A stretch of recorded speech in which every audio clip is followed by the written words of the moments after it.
Yo, assalamualaikum warahmatullahi wabarakatuh. Selamat sore semuanya. Welcome back to my channel. Selamat datang di channel favorit kalian, Frozen Food SSB.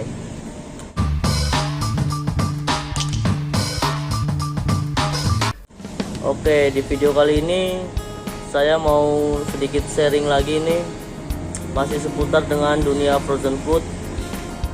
Jadi banyak di antara teman-teman yang kemarin tanya itu bagaimana penanganan dagangan.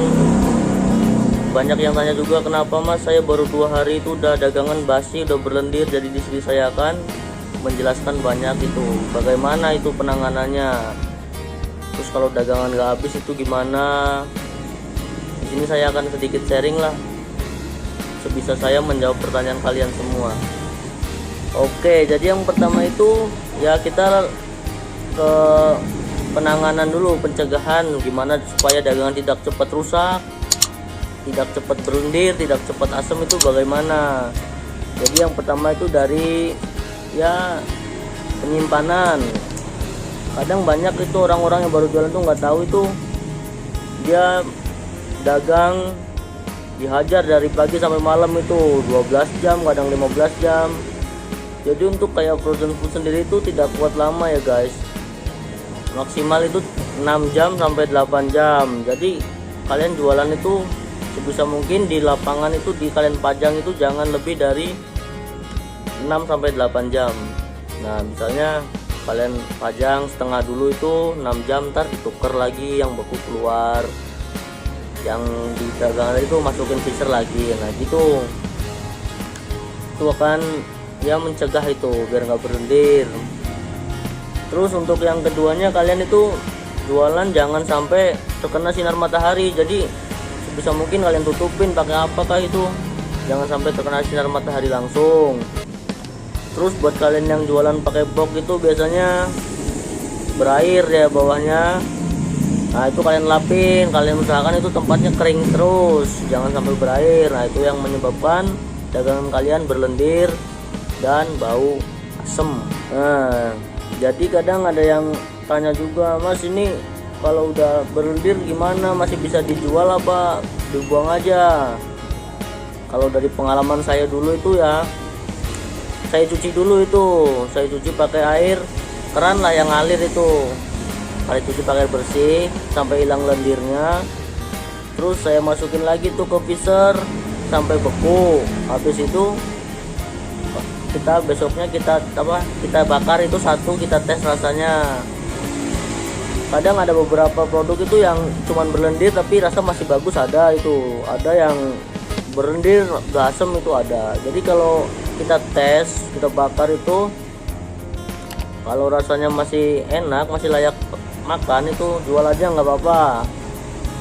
Kalau misalnya udah asem itu mending nggak usah dijual, kalian buang aja atau kasih ikan apa kasih kucing, itu bukan rezeki kalian berarti. Kalau jualan jangan maksain itu.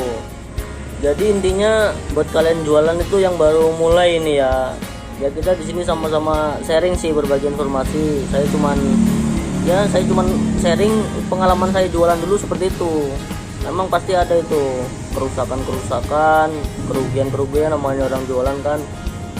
Saya belum tahu dulu ya, pasti kayak gitu. Jadi untuk penanganannya ya buat kalian yang jualan sate seafood awal ini, mending kalian itu jualan jangan paksain satu bungkus langsung keluar semua, itu jangan.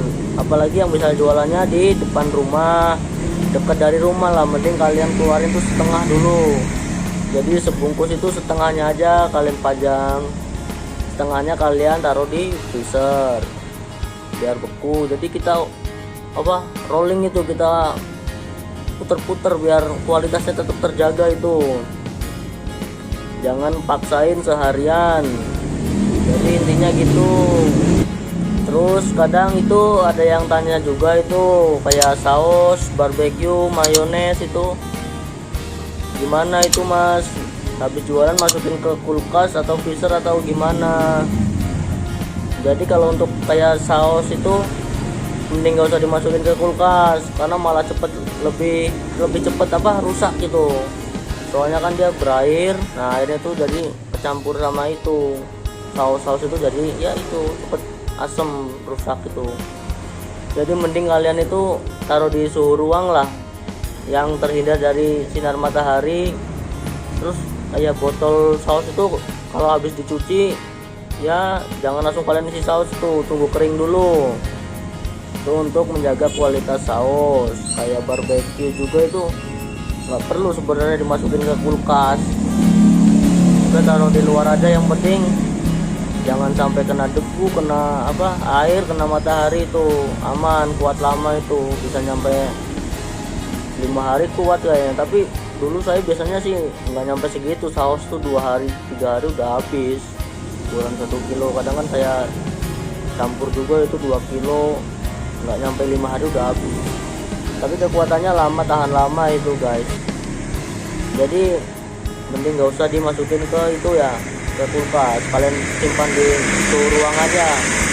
Atau juga buat kalian yang misalnya jualannya itu jauh dari rumah, kan harus bawa stok banyak, itu kalian bisa gunakan box styrofoam itu, box es yang styrofoam itu. Nah itu bisa, yang penting jangan kalian buka-buka biar awet, atau dikasih es dalamnya biar tetap dingin, beku. Nah itu yang buat jualan jauh.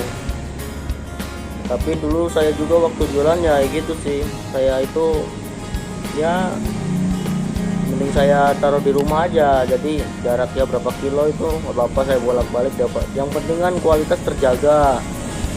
Jadi kalau orang jualanku yang penting kan kualitas dulu. Kalau saya itu gimana caranya dagangan saya kualitas tetap terjaga, jadi rasa tidak berubah. Kadang kita percuma pakai saus yang mahal, yang bagus, yang ini, tapi kalau seafoodnya sendiri nggak enak, asem, itu sama aja mempengaruhi apa ya, pelanggan kita lah kecewa lah, yang intinya itu. Jadi jangan sampai bikin pelanggan kecewa itu ya. Jadi intinya kayak gitu ya guys. Jadi untuk jaga kualitas barang dagangan Anda ya, yang penting itu intinya majangnya itu. Jadi kualitas frozen food itu 6 sampai 8 jam. Kalian nggak usah maksain. Jadi ya sebisa mungkin kalian tuh jualan cuma 6 jam, udah kalian masuk freezer lagi, terus diganti yang beku. Tempat kalian yang ada di area Bandung itu, Ujung Berung atau Bandung Timur, boleh main ke toko saya sini, ntar kita sharing-sharing tentang frozen food bisa. Atau buat kalian ada yang di daerah luar kota, kalian boleh sharing-sharing atau belanja itu di mana itu. Jadi grupnya kami itu ada di Cikampek, Majalengka sama Subang. Untuk Cikampek itu kalian bisa ketik di map itu Kirana Frozen Food, dia dekat stasiun Cikampek. Kalian datang aja ke situ, kalian mau belanja di situ pasti diajarin itu cara-cara jualan, cara tusuk, terus gimana perawatan dagangan, ntar diajarin. Jadi nggak sekedar beli udah, jadi tetap mereka itu pasti ngajarin sebisa mereka ya, diajarin. Buat kalian yang belum tahu, yang masih awam itu kan pasti belum tahu ya, tanya-tanya aja di situ. Buat orang Majalengka bisa ke Jalan Babakan Jawa itu, di Majalengka itu Jalan Babakan Jawa, Majalengka Wetan, dekat alun-alun situ. Kalian tanya-tanya aja, itu sama aja pasti dilayanin. Kalian mau sharing, tanya-tanya, mau baru mau jualan, minta ajarin, ntar gampang di situ bisa. Atau yang di Subang itu ada juga, grup kami itu di Subang ada, dia dekat Terminal Subang, dalam Perumnas. Dalam Perumnas itu ya, itu untuk Subang. Kalian situ datang aja sharing-sharing, atau mau belanja minta ajarin gimana, situ pasti siap diajarin.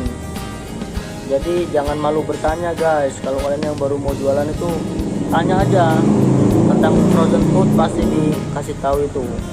Daripada kalian sekarang jualan asal-asalan, barang rusak, rugi. Nah di situ ntar malah ya kalian kecewa lah, jualan kayak gini. Padahal enggak, kalau kalian tahu ilmunya itu bagus itu, simple, menguntungkan. Oke, mungkin segitu aja obrolan sore hari ini, penjelasan dari saya, semoga mudah dipahami. Jadi saya tadi itu cuman ya sedikit sharing pengalaman saya waktu jualan dulu ya, seperti itu. Jadi nggak ada teori pastinya itu entah benar entah salah, tapi yang saya benar-benar saya jalanin waktu saya jualan. Alhamdulillah itu sangat membantu. Ya semoga aja ini bermanfaat buat kalian semua paham itu yang saya omongin. Kalau misalnya kalian belum paham, kalian bisa tulis aja tuh di komentar itu, kalian tanya-tanya, nggak apa-apa, bebas itu, sebanyak-banyaknya komen aja, tanya yang belum jelas apa itu. Oke, jangan lupa dukung terus channel ini dengan cara subscribe, like, komen, share sebanyak-banyaknya sebagai dukungan biar saya lebih semangat lagi bikin video setiap hari yang bermanfaat buat kalian. Oke, sekian saja dari saya. Waalaikumsalam warahmatullahi wabarakatuh.